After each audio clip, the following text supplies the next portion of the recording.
When I got the call that my daughter had been found face down in the lake, I dropped the teacup in my hand.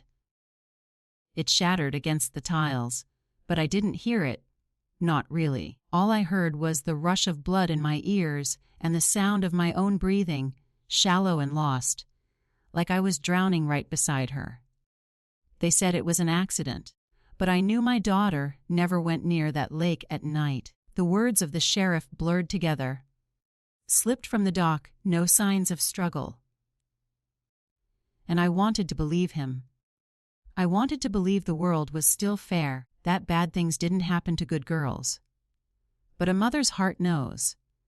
And mine whispered one word that would not leave me full play.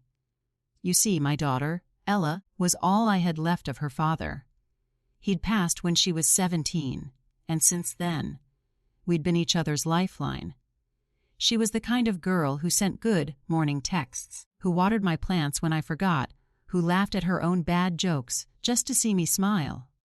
And then she married them. Her husband's family, the Walkers, lived by the lake, in that big white house that everyone in town whispered about, but no one dared question.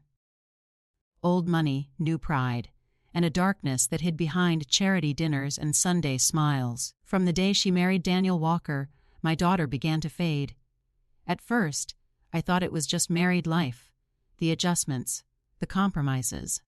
But soon, she stopped visiting. Her voice on the phone grew quieter, strained. She started apologizing for things that weren't her fault.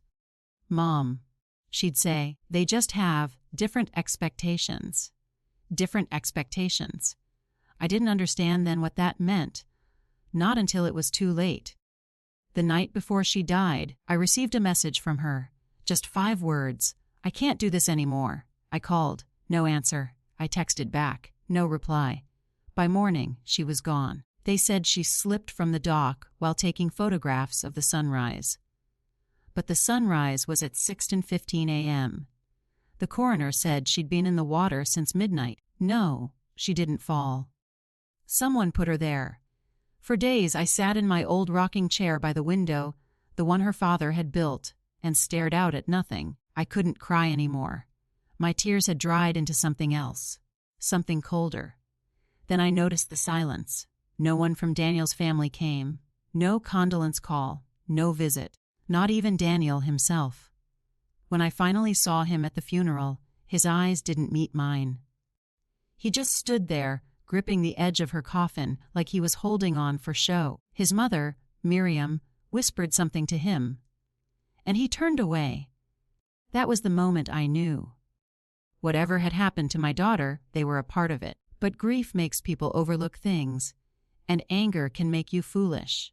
I might have been an old woman, but I wasn't stupid. I needed proof, and I knew just the person who could help me find it. My brother, Samuel, hadn't spoken to me in nearly 20 years. Life had taken us down different roads, mine quiet and domestic, his lined with trouble and hard lessons. But Sam had always said, "If anyone ever hurts you or yours, you call me. No matter the years, no matter the miles." That night, with trembling hands, I dialed his number. He answered on the second ring. His voice was rough, older, but steady. "It's Ella," I whispered. "She's gone, and I think they killed her." There was silence, a heavy kind. Then he said, low and certain, "I'm on my way." I didn't know then what would follow. How the truth would crawl out of the water and burn through that family's lies like fire through dry leaves. But I knew one thing: they had pushed my daughter into the lake. And they didn't know my brother. When I think back to the first day Ella brought Daniel home, I can still see her, standing at my front door, cheeks flushed, eyes bright with that kind of love that makes you believe you've done something right as a mother. He stood just behind her, tall, polite, holding a bouquet of lilies, my favorite flowers. "Mom," she said, "this is Daniel." He smiled, practiced and clean, the kind of smile you'd expect from a man who's never been told no. I remember thinking, he's charming. Too charming. But I pushed the thought aside. My daughter deserved happiness, and maybe this young man was the kind of love her father would have wanted for her. That night at dinner, Daniel told stories about his family's business by the lake. Something about land development, investments, and generations of wealth. His father, Harold Walker, had started it all. His mother, Miriam, ran the family like she ran their estate. With Grace on the outside and iron underneath, I served roast chicken and mashed potatoes, and Daniel ate like he was doing me a favor. When Ella laughed too loudly, his hand brushed her wrist lightly, but she stopped laughing. I noticed that. I remember thinking, it's just nerves. After they left, I went to wash the dishes, and the lilies he brought caught my eye. They were beautiful. But when I lifted them to put in water, I saw one of the petals had already started to wilt. Some things look perfect for only a moment. A few months later, Daniel proposed. The wedding was at the Walker estate, a sprawling white house that sat above the lake like it owned the water. Miriam insisted on handling everything, and I let her. It wasn't my place, she said, to interfere. My dear, she smiled, we know what's best for our son. You'll just have to trust us. Trust. Such a small word, such a heavy price. The day of the wedding, I watched my daughter walk down that marble staircase in lace and pearls. She looked like a dream.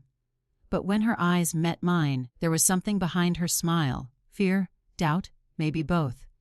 After the ceremony, I found her outside by the water, standing alone. I asked, softly, "You all right, sweetheart?" She looked at the lake. "It's deeper than it looks, Mom." I didn't know then how true those words would become. Married life swallowed her whole. At first, she called every day. Then once a week. Then not at all. When I did reach her, she sounded distracted, guarded, like someone was listening.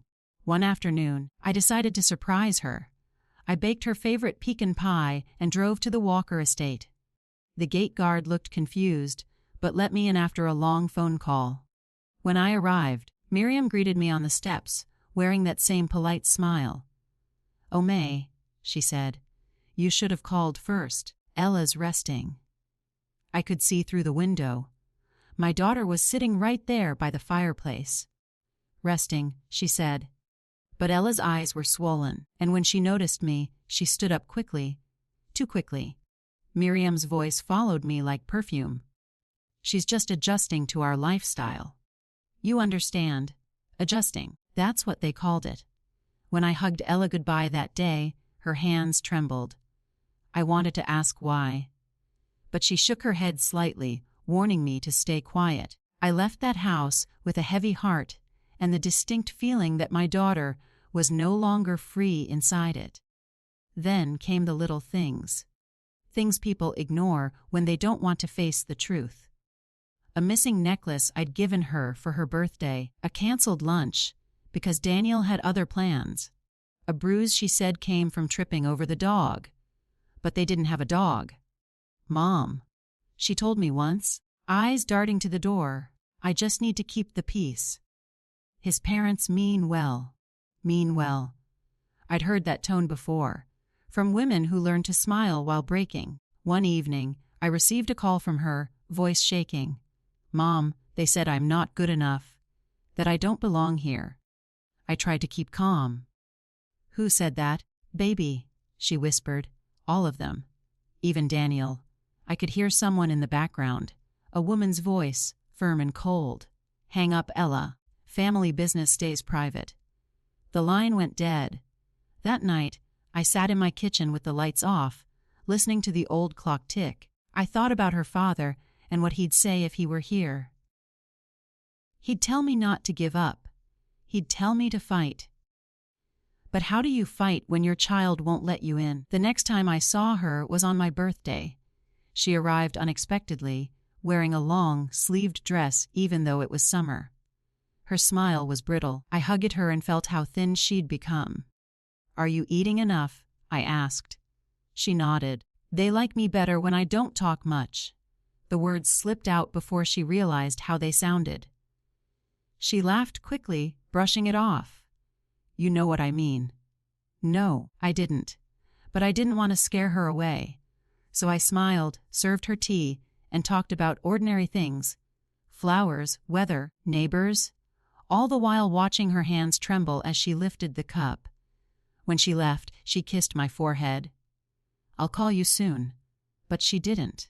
Months passed, quiet and heavy. The only news I heard came from others. Whispers around town. The Walkers had bought more land. Daniel was taking control of his father's business. Ella, they said, was keeping out of sight. I wrote her letters. None came back. One day, I went to deliver one myself, only to find the gate guard shake his head. "They said you're not allowed to visit anymore, ma'am." Not allowed. My own daughter. I turned away before he could see the tears. That night, I sat on my porch, the letter still in my hand. I thought about all the times I'd told Ella to be polite, to forgive, to understand others before herself. Had I raised her to be too kind, too gentle to fight cruelty when it came dressed in silk? Guilt settled on my chest like wet wool. I told myself she was just busy, that Daniel's family wasn't cruel, just strict, that she was happy in her own way. But deep down I knew, mothers always do. Something was breaking, and I couldn't reach her in time to stop it. The last time I heard her voice was a week before she died. She called late at night, whispering, "Mom, if anything happens to me, promise you'll tell the truth." My heart stopped. "What are you talking about?" She paused. I could hear her breathing, shaky and frightened. "They don't like secrets, and I know too many now." Before I could ask more, the line went silent. That was the last thing she ever said to me. When the police called days later, I already knew what they'd say. But even in my worst nightmares, I never imagined the people who should have protected her. Her husband, his family, could stand by and watch her die. I told myself, no more silence. And that's when I called my brother. When my brother Samuel arrived, it was just after dawn. His old pickup truck rattled down the gravel road, and for the first time since Ella's death, I felt something that almost resembled hope. He stepped out wearing that same worn leather jacket he'd had since the 80s, his hair more gray now, his face lined but steady. He didn't say much. He never did. Just wrapped me in a hug that said everything words couldn't. "I'm here," he whispered. That morning, I told him everything. The silence, the bruises, the last call, the lake. I showed him the text message. "I can't do this anymore." He read it twice, jaw tightening. "And the police, what they say?" "They said it was an accident," I told him. "No signs of struggle, no witnesses." He leaned back in his chair, staring at me for a long time. Then he said something that sent a chill through me. "My, you don't drown quiet." The next day, Samuel and I drove out to the Walker estate. The gate was locked, but Sam had a way with locks. He said, "We're just looking for answers." I didn't ask how he planned to find them. The property looked different in daylight, beautiful, almost holy. White fences, trimmed hedges, flowers lined up like soldiers. But underneath it all, I felt it, a stillness that wasn't peace. We walked down to the dock where they said she'd fallen. The boards creaked beneath our feet. Samuel crouched near the edge, his eyes scanning the wood. "There," he said quietly. "See that?" At first, I didn't. But then he pointed. A faint line carved into the post. It looked like fingernail marks, deep and desperate. He touched them gently. She tried to hold on. My knees gave out. I sat there, shaking, the lake's reflection rippling with my tears. He didn't say anything more. Just helped me up and handed me his handkerchief, the same one he'd carried since our father's funeral. "My," he said, "we're going to find out what really happened." That evening, I went to see Daniel. He was sitting on the porch, staring out at nothing, a drink in his hand. When he saw me, his face hardened, as if grief were an inconvenience. "My," he said flatly, "you shouldn't be here." "I just want to understand," I said. "She was my daughter." He stood, straightening his shirt cuffs. "It was an accident. She fell. I've already told the police everything. I looked at him, really looked. His eyes didn't hold sadness, only annoyance. Then why weren't you there? I asked. You said you two were together that night. He froze. A pause, just half a second too long. I was asleep. Until when? Until the sheriff called. His story was clean, too clean. I knew he'd rehearsed it. Miriam appeared behind him, her presence sharp as vinegar. May, grief makes us imagine things. You're tired. Go home. I looked at her, that perfect pearl necklace, the practiced pity in her eyes. And for the first time in my life, I felt hatred. Don't you dare talk to me about grief, I said softly. You don't know what it means to love someone more than yourself. Her smile faltered. You should leave before you embarrass yourself. Daniel turned away, like a boy hiding behind his mother. And that's when I realized he was never the man she was. Miriam Walker ran that family like a puppet show, and my daughter had been one of her strings. When I told Samuel what happened, he didn't look surprised. I've dealt with people like her. Money doesn't just buy power, it buys silence. He went quiet for a moment, then said, We'll need to make noise. The next week, we went back to the sheriff. I thought he'd listen. After all, small towns are supposed to protect their own. But when we arrived, Sheriff Holt couldn't even meet my eyes. Mrs. Thompson, he said, shuffling papers, I understand how painful this is. But the case is closed. No evidence of foul play. No evidence because you didn't look. Samuel's voice thundered through the room. The sheriff sighed. Sam, don't start trouble. You know the Walkers. They, what? Own you too. Sam's eyes narrowed. How much is a dead girl worth to them?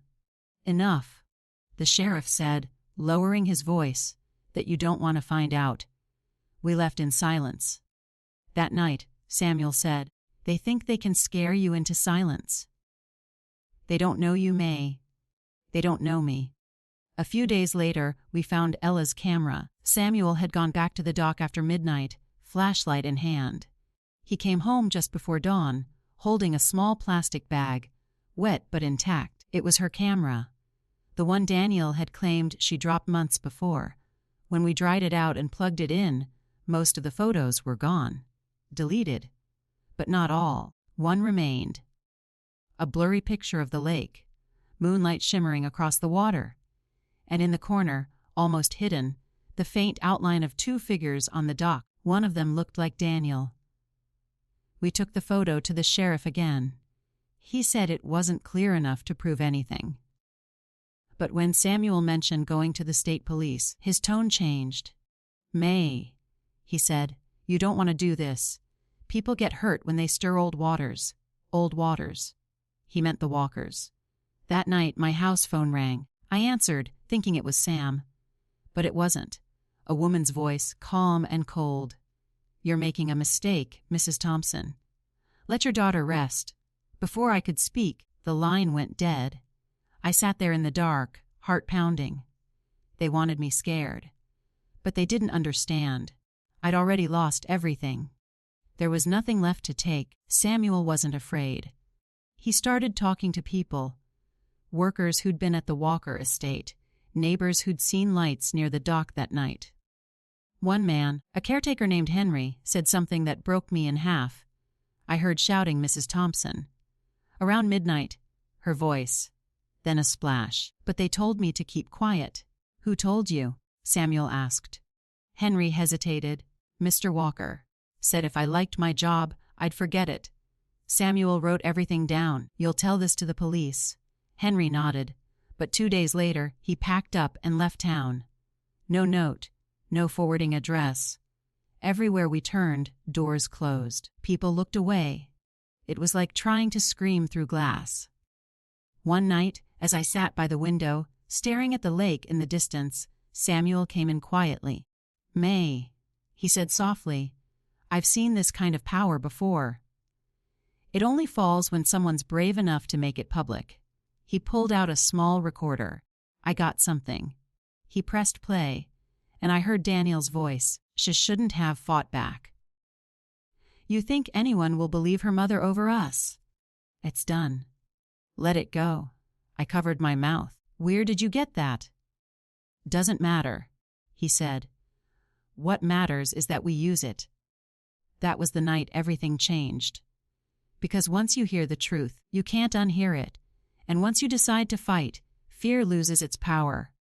I looked at the stars through the window, the same sky Ella used to love, and whispered, Baby, I'll make sure they answer for what they did. The morning after Samuel found the recording, I woke up to the sound of tires on gravel. When I stepped onto the porch, I saw a black car parked at the end of my driveway. 2 men in suits got out, holding folders. One of them spoke like he'd practiced the words in front of a mirror. Mrs. Thompson, he said. We represent the Walker family. They'd like to request that you refrain from spreading false accusations. It's in everyone's best interest. I folded my arms. And if I don't? He smiled. That polite, empty kind of smile that means danger. Then we'll let the courts handle it. Defamation is a serious matter. Samuel stepped out behind me, slow and steady. You tell your clients, he said, that if they come near my sister again, they'll be the ones needing lawyers. The man's smile disappeared. You're making a mistake, Mr. Thompson. No, Sam said quietly. You made it the night you killed my niece. They left without another word. But I knew then. This wasn't going to be a quiet battle. That afternoon, a rumor started around town. People whispered in the grocery store, at church, in line at the post office. May Thompson's lost her mind. She's blaming her son-in-law for an accident. Can you imagine? Grief makes folks crazy. I could feel the stares wherever I went. Friends who used to stop by crossed the street instead. The pastor avoided eye contact. The Walkers' influence was spreading faster than truth ever could. One night, I went to put flowers on Ella's grave. Someone had trampled them. The ground was bare, muddy, like no one was meant to remember her. I fell to my knees. Why? I whispered to the night. What kind of people destroy even the memory of someone they've hurt? The only answer was the wind through the trees. Samuel found me there, his coat pulled tight. May, he said softly, don't let them break you. That's what they want. But I was already cracking. Days turned into weeks. The sheriff still refused to reopen the case. Henry, the caretaker who'd overheard the fight, was gone without a trace. The photograph on Ella's camera had been misplaced by the department. Every piece of proof we had vanished like dust. Then one afternoon, I came home to find my door ajar. The house was dark, but I could feel it. That someone had been there. The photo albums were gone.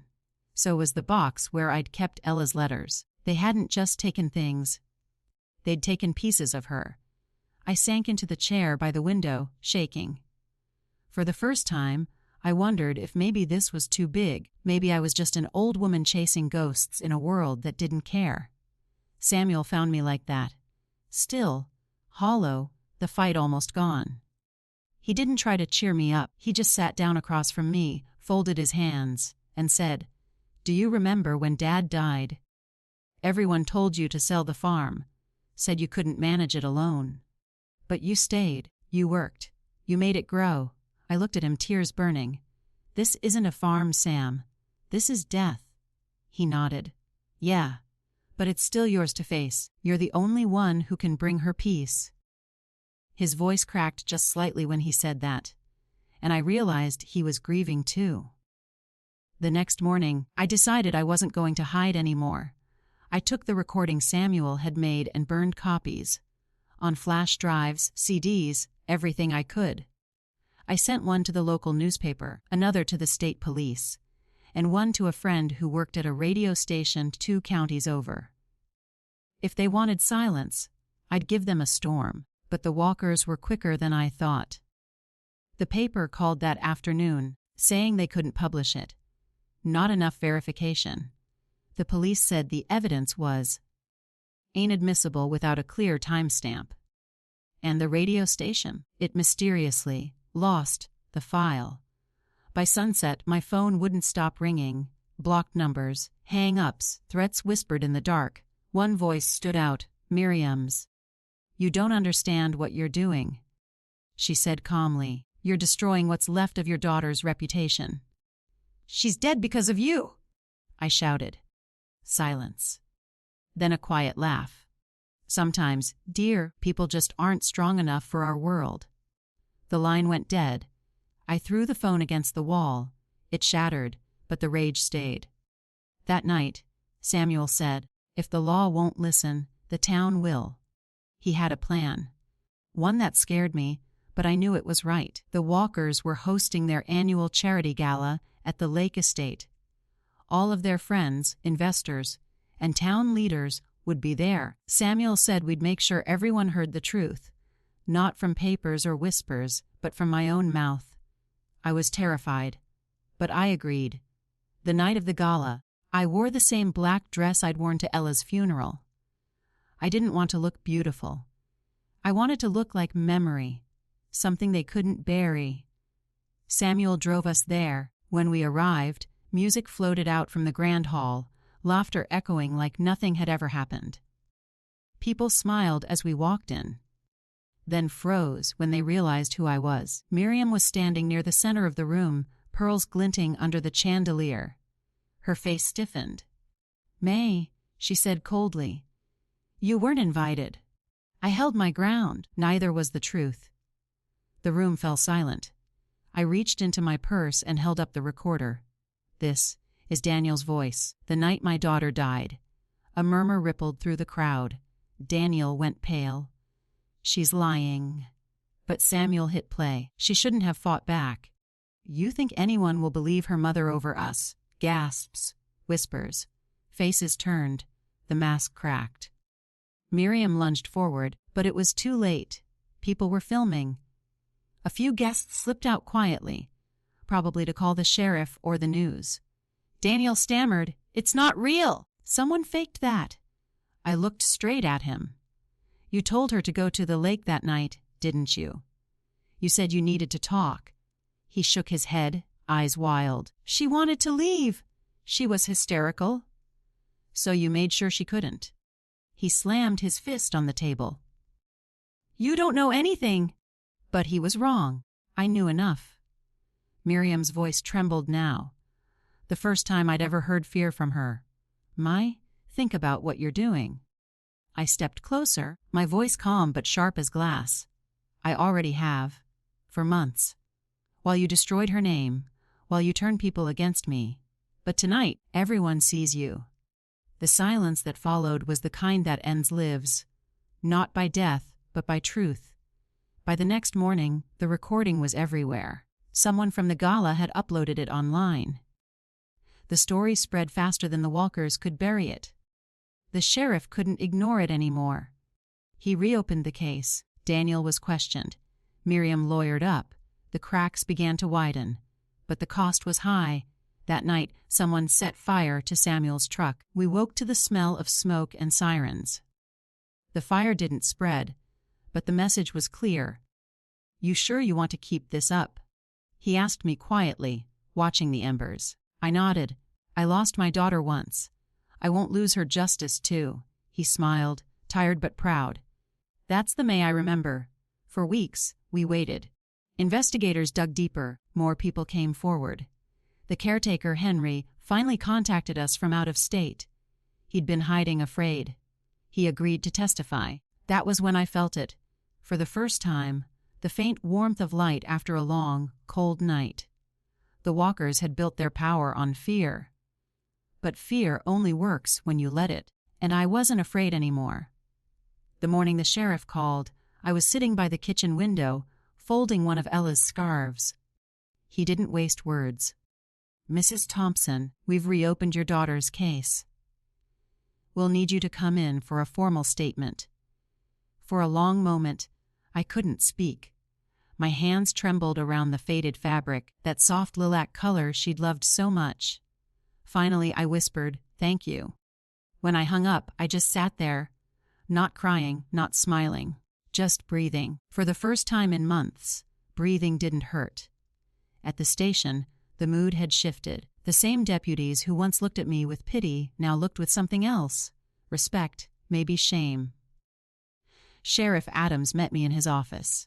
His voice was careful, like a man stepping through glass. "Mrs. Thompson, the recording you presented, along with testimony from the caretaker, Henry, it changes things, but I need you to be prepared. The Walkers aren't going down quietly." "I never expected them to," I said. He sighed. "You're brave, ma'am. But brave people get hurt in this line of fire." I looked him in the eye. My daughter already paid that price. I'm just finishing what she started. The next few days felt like a blur. Questions, statements, interviews. Henry arrived under police escort, gaunt and shaky. He told the story he'd been too afraid to tell before that night. He'd seen Daniel and Ella by the lake. He'd heard shouting. Then a splash. When he tried to run down to help, Miriam stopped him, told him it was family business. The next morning, he was told to keep quiet or lose everything. His hands shook as he spoke, but the truth poured out like rain after drought. When he finished, I reached across the table and held his hand. "You did the right thing now," I said. "That's what matters." He nodded, tears in his eyes. "I should have done it sooner, Miss May." "We all wish we'd done things sooner," I whispered. The town turned overnight. People who once avoided me started stopping by, leaving casseroles, flowers, or just awkward apologies on the porch. "May, I didn't know. I'm so sorry I didn't believe you. Illa didn't deserve that." I'd nod and thank them, but the truth was, forgiveness didn't come easy. Samuel said, "I should let it go." But how do you forgive a town that watched you drown and only offered water when you started breathing again? Miriam and Daniel were both charged. Obstruction, tampering with evidence, and later manslaughter. It should have felt like victory, but victory didn't feel the way I thought it would. The night before the trial began, I couldn't sleep. The house creaked like it was whispering memories. I walked into Ella's room. Everything just as she'd left it. Her perfume still faint on the dresser. Her graduation photo smiling in the dark. I sat on the edge of her bed and said quietly, "We're almost there, baby. I promise." But as the moonlight touched her picture, I felt something inside me twist, because even when justice comes, it doesn't bring back the ones you love. The trial was chaos. Cameras outside, reporters shouting, neighbors pretending not to stare. Daniel looked thinner, nervous. Miriam, though, she was still a statue. Cold, polished, unbroken. When I took the stand, her eyes never left me. The prosecutor asked me to tell the court what happened, from the beginning. So I did. Every word. Every night, I'd stayed up listening for a phone call that never came. Every rumor I'd swallowed. Every scream I'd kept buried. When I mentioned the recording, I could feel the whole room holding its breath. Miriam leaned forward, whispering something to her lawyer. Daniel's hands fidgeted. And then I said the words that had haunted me. She wanted to leave him. She wanted to start over, but he told her she'd never make it without him. I looked straight at Daniel when I said it. His face crumbled. A boy behind a mask of manhood. The defense tried to twist my words, called me an emotional mother, unreliable, grieving beyond reason. I didn't flinch. "Grief doesn't make me blind," I said softly. "It makes me see what others refuse to." When the verdict finally came, the air felt heavy enough to crush me. Daniel, guilty of involuntary manslaughter. Miriam, guilty of obstruction and evidence tampering. There were gasps, flashes, whispers. But all I could hear was the quiet sound of my own breath. For a second, I thought I'd collapse. But Samuel caught my hand and whispered, "You did it, May. You did it." I nodded, though tears blurred the room. I hadn't done it for victory. I'd done it so Ella could finally rest. That night, we drove back to the lake. The air was still. The water glimmered like glass. I carried a small lantern and Ella's favorite book, the one she used to read aloud as a child. I set it near the edge, whispering, "You're free now." Samuel stood beside me, arm around my shoulders. "What now?" he asked. I looked at the reflection of the lantern's light dancing on the surface. "Now we live. For her." He smiled faintly. "You always were the strong one." I didn't answer. I just let the silence hold us. Soft, heavy, real. Weeks passed. Reporters left. The town went quiet again. Sometimes I still heard whispers at the store, but now they sounded different.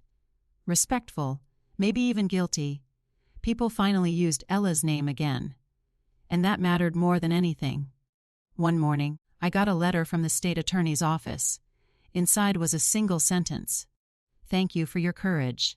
I smiled, folded it neatly, placed it inside Ella's Bible, because courage isn't something you're born with. It's something you grow when you have nothing left to lose. The farm was peaceful again. Birds returned to the trees. The air smelled of new beginnings. But sometimes, late at night, I'd see that black car pass down the road, slow, almost ghostly. Maybe it was no one. Maybe it was a reminder. But I'd stand on the porch and whisper to the dark, "You can't scare me anymore."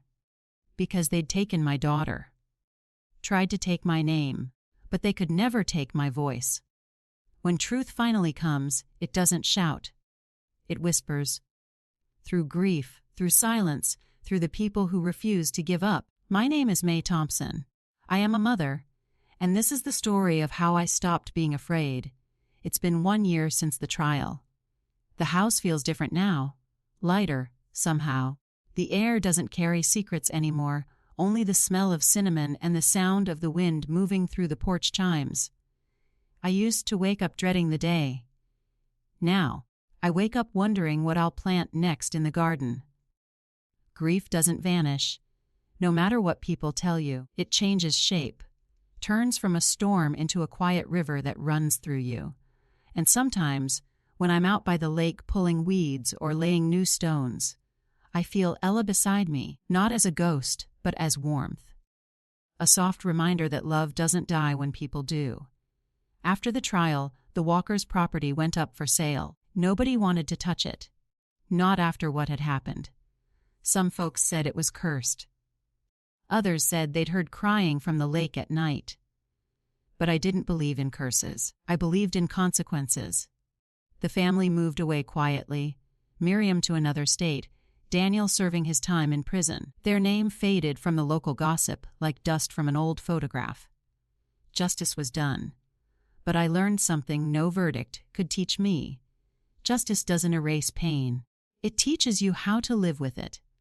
One morning, I got a letter from Daniel. The handwriting was shaky, the envelope smudged. I almost threw it away. But something told me to open it. Inside was just one line. "I see her every night, Mrs. Thompson. I'm sorry." I sat for a long time staring at those words. Part of me wanted to hate him again. Another part felt pity, because remorse is its own kind of prison, one that doesn't need bars. I didn't write back. I simply whispered into the air, "Then, maybe now you understand." Samuel visits often now. He's quieter, too. The years have made him softer, his once steady hands now trembling when he pours his tea. We don't talk about the trial much anymore. But sometimes, when the sun sets and the air turns gold, he'll say things like, "You know, May, I think Ella would be proud." And I'll nod, even though I already know she is. He's the only family I have left, and in a way, this whole journey brought us closer than ever. He built a bench by the lake last spring. On the back, carved in careful letters, it says, "For Ella, who loved too deeply and lived too briefly." Sometimes, I sit there for hours, watching the ripples on the water, the way light dances like forgiveness. The town changed, too. After the case, the church started a small support group for families of abuse victims.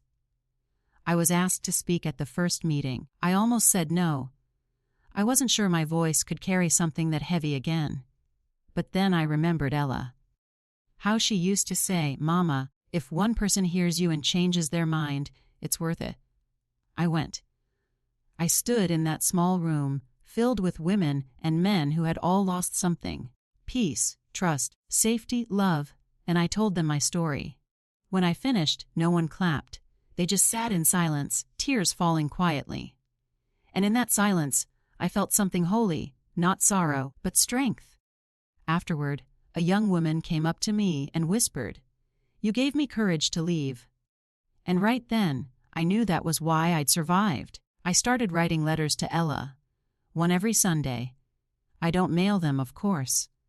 I keep them in a wooden box under her photo. In them, I tell her about the garden, about the birds, about how Samuel fixed the old porch swing. Some letters are long, full of gratitude. Some are short, just a sentence or two.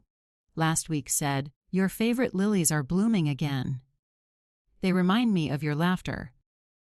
It may sound strange, but writing to her keeps me grounded. It's my way of turning grief into love, again and again. One afternoon, as I sat on the porch with my tea, a car pulled up. A young woman stepped out, nervous, maybe 25. She introduced herself as Clara, Daniel's younger cousin. "I came to apologize," she said softly. "My family, we didn't stop them. We knew what they were capable of, and we stayed quiet." Her hands trembled. I could have told her to leave. I could have slammed the door and sent her get back where it came from. But I didn't.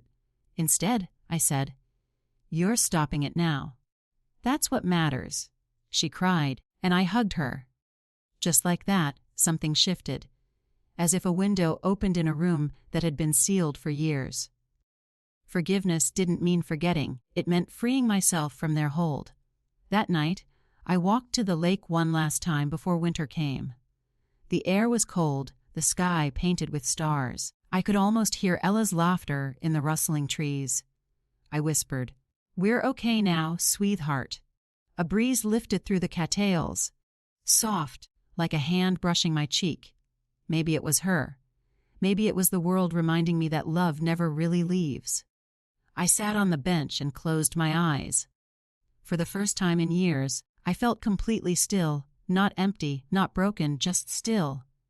When I opened my eyes, I saw the faint light of dawn on the horizon. That's when I realized grief and hope aren't opposites. They're the same river, just flowing in different directions. And somewhere between them, we find peace. In the end, I didn't win by fighting harder. I won by letting go. I forgave them, not for their sake, but for mine. Because true freedom doesn't come from revenge. It comes from peace. It's funny how life goes quiet after the storms pass. You think you'll feel empty when the noise stops. But sometimes silence is the truest blessing. These days, my mornings begin with the kettle's whistle and the sound of birds outside the window. I still sit by the same lake where everything changed and where everything began again. I watch the water ripple, calm and endless, and I think about how small we really are. Just souls passing through time, carrying both love and sorrow in the same hands. Sometimes I bring a cup of tea and sit on that bench my brother built, the one with Ella's name carved into the back. I trace the letters with my fingertips, and it feels like touching her memory. Gentle, sacred, eternal. I've learned that forgiveness doesn't mean pretending nothing happened. It means saying, "You don't get to own me anymore." It means choosing peace over pain, again and again, until it sticks. People in town still ask me how I did it, how I faced them, how I found the strength to forgive. And I tell them the truth, I didn't start with strength. I started with love. Love for my daughter. Love for myself. And when love finally outweighed the anger, that's when healing began. Because anger burns bright, but it burns fast. Love lasts. Sometimes I see young women around town, rushing to build lives, to trust, to love, to hope. And I want to tell them, don't lose yourself trying to belong to someone else. Because I watched my daughter fade, piece by piece, in a home that didn't deserve her warmth. If I could speak to her now, I'd say, "You were enough, baby. You always were." And maybe that's the message I needed to hear too. A few weeks ago, a letter arrived from the women's group I spoke to. They said they've named a new shelter in my daughter's memory, Ella's Haven. When I read that name, I cried. Not from grief this time, but from gratitude, because even in death, she's saving lives. Even in silence, she's speaking truth. The sun is setting as I speak these words. The air smells of rain, and the light hits the lake just right, golden and soft. I can almost hear her laughter again. And I realize I'm not broken anymore. I'm changed. The family of my son-in-law pushed my daughter into the lake. But they didn't know my brother. They didn't know me. And they didn't know that truth always floats, no matter how deep you try to drown it. Now, when I look back, I don't see revenge. I see redemption. I see a woman who learned that justice can come in whispers, and healing can bloom even in the soil of sorrow. Because life will test you. People will betray you, but your spirit, if you guard it, will always rise again. True love cannot be bought. True peace cannot be forced, and freedom is worth any price. And you? What would you have done in my place? Would you have fought or forgiven? I'd love to hear your thoughts in the comments. Until next time, take care of your hearts. They're braver than you think.